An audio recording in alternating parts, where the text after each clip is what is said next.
Hi guys, and welcome to today's task.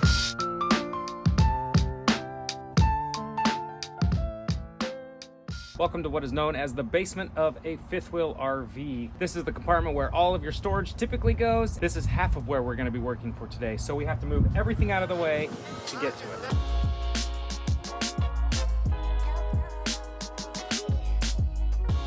You see that tiny, teensy little dot of water? That is where we have a leak from the faucet up below. Faucet drops down, comes through this floor, and this connection, for some reason, leaks just barely. I discovered this little fun leak the other day when I was pulling some chairs out of here to take fishing. I got them to the fishing ramp where we were at, opened them up, and one of them was moldy. That is horrifying to me. So quickly I began digging, and I found that it is this elbow. I watched this for hours the other day trying to see where it leaks, and it does leak ever so slowly.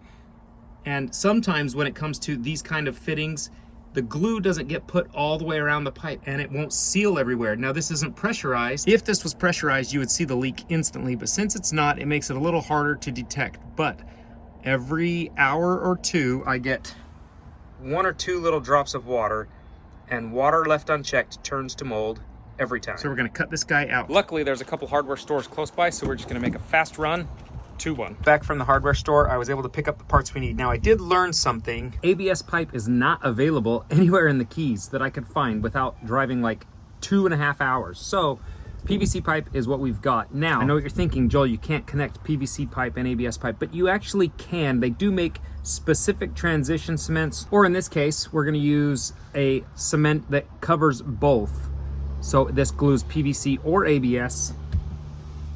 And I bought a primer that will prime for both as well. After calling my good plumber friend, he said this should be okay. He said I would not bury any of these pipes permanently with a joint like this. He's like, but where you can see it and it's accessible and there's no pressure in it, you should be more than fine. And ultimately what we're trying to do is just get rid of this stupid little leak. First cut I'm gonna make is back here. And the reason I'm gonna use a saw is because I did not want to use the cutters that crimp and cut like that. They work really good, but you do run the risk of breaking pipe.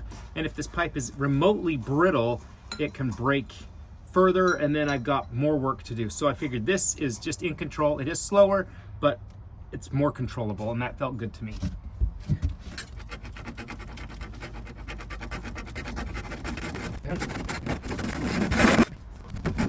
Oh, hey, Bond! Do not use the bathroom sink.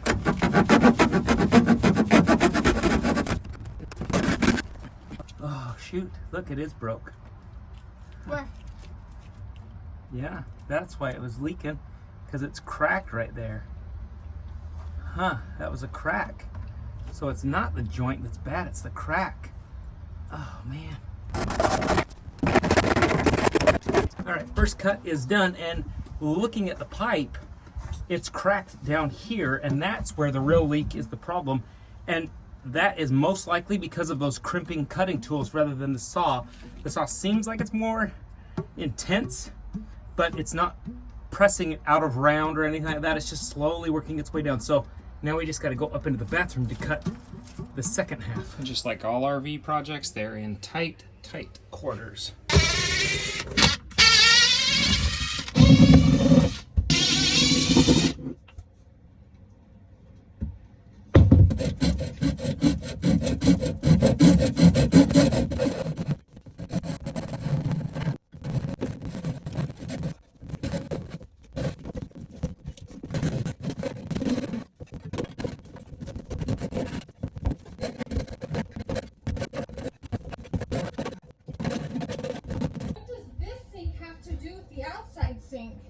This isn't the outside sink.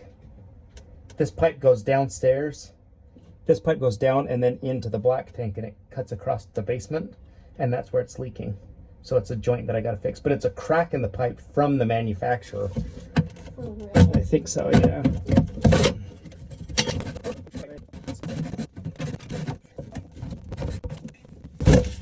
we go. Push this guy down. Hopefully it made it into the bucket. It did. Perfect. Okay, now we can start reassembling. Here is definitely a pro tip with anything plumbing, especially PVC. is dry fit. You do not want to glue something early and then try to cut it later. It's a pain in the butt.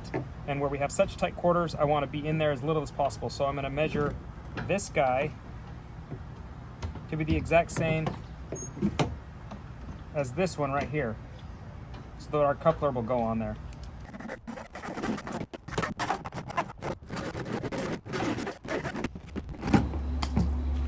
I would definitely clean all of your edges for gluing and so that water doesn't hit that and kind of create turbulence there.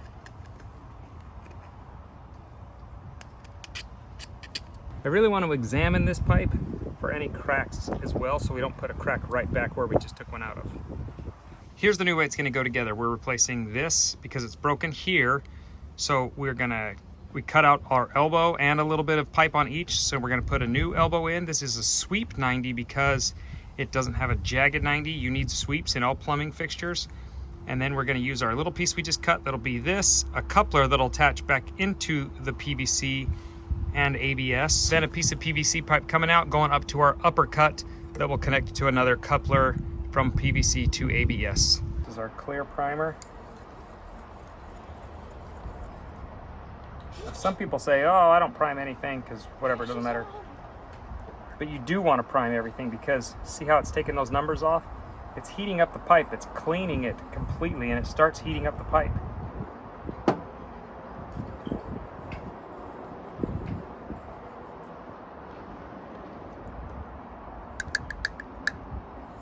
And I did get a clear primer because I hate that purple stuff if you can help it.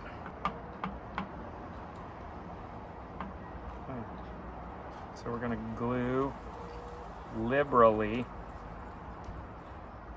You can always put plenty of glue in because it will squeeze out what it doesn't need, but the parts will go together with not enough, and then you have a problem with holes in your glue. And when you do glue, if you can rotate, sometimes it's not able to rotate because you're putting it into an existing piece, but if you can rotate, you want to rotate and see that nice seal line all the way around. That glue coming up there right there tells me that we've got glue all the way through here. We'll let that guy sit. Just a second. Oh, not primer. Glue this joint.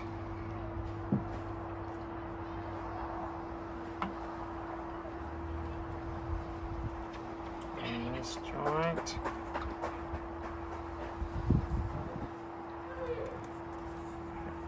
Push those guys in nice and hard like that. There we go. Okay. That's our new one of those. I'm gonna give a rough estimate on this. I know I will cut this somewhere in here, but I want to have this piece kind of put together all the way first. Same thing, primer this guy, get it nice and cleaned up.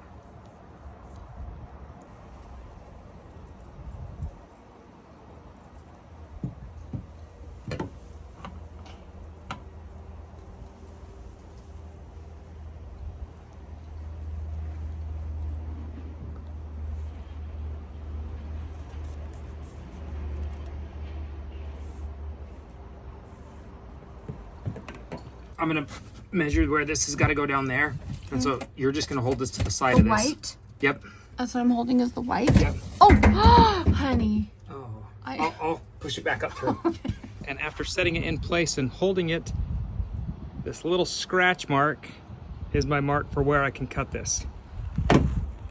Now I don't have to be 100% accurate right here because one, there is a lot of give on this, and two, the sink or the plumbing fixture above it can move up and down quite a bit. So I'm in the middle of the bottom of where it needs to be and the top of where it needs to be. I try to put it in the middle so I can flex this much room. I'm gonna clean this off with a rag first, just so that there's kind of nothing bothering it. Everything feels good. Primer this guy really good.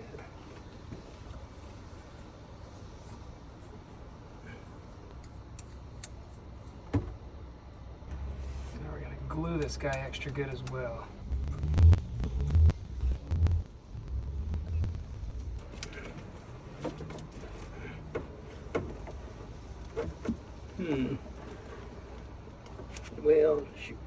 There we go. I knew we could get it.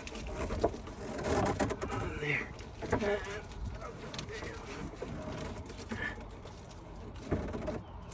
we go. That looks good. Now the reason I glued this one first is because I can still move this pipe up and down a little bit so that we keep our slope as tight to the ceiling as possible for our proper drainage. Now we can go inside and put the coupler on that one.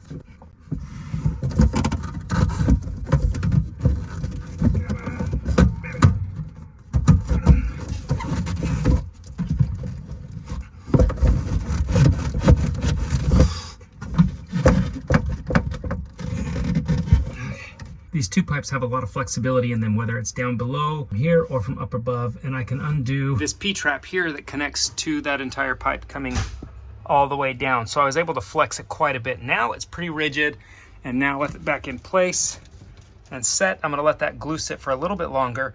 Then I'm gonna lift it up as high as it will go so that I have good slope in that lateral piece below. Well, I am not happy that we're gonna just put the board up and close that off, and now we have this kind of hole of cold air and hot air, but luckily the basement area is somewhat temperature maintained because it does have heater in there, so I guess I feel better about that. But now everything's sealed up tight, we're good to go. We can actually turn water on. Well, that feels pretty good. Where there once was a small drip, I see nothing now, so I think we're okay. I did end up taking the door off so that I had easier access into this little cubby. Anytime you're working under the sink, I recommend taking the doors off. One, so you have easier access, but two, because if you put pressure on it the wrong way, you're going to pop it clean off, and then you're going to be really upset with yourself that you didn't take it off. So get the doors out of the way, and especially in an RV, do it, because this stuff's held on with glue and the cheapest of materials. You guys, this is a simple task, even though it does take a little bit of time and effort. It's not a difficult task to do, but it is one of those tasks that if you do not take care of it, you will have bigger problems later on. If that was to keep leaking and we would have put more stuff underneath the basement of the RV, we could just continually be having problems, and that crack could only get bigger. It just landslides. So with RVs, if you have small problems, I recommend you take care of them at the first site so that it's not a big problem later on. If you like today's video, give it a thumbs up. If you're new to the channel, subscribe. And if you've got any RV tips or tricks, share them in the comments. I love to hear from you guys, even the disaster stories, because I share my disaster stories with you as well. Until next time, we'll see you guys later.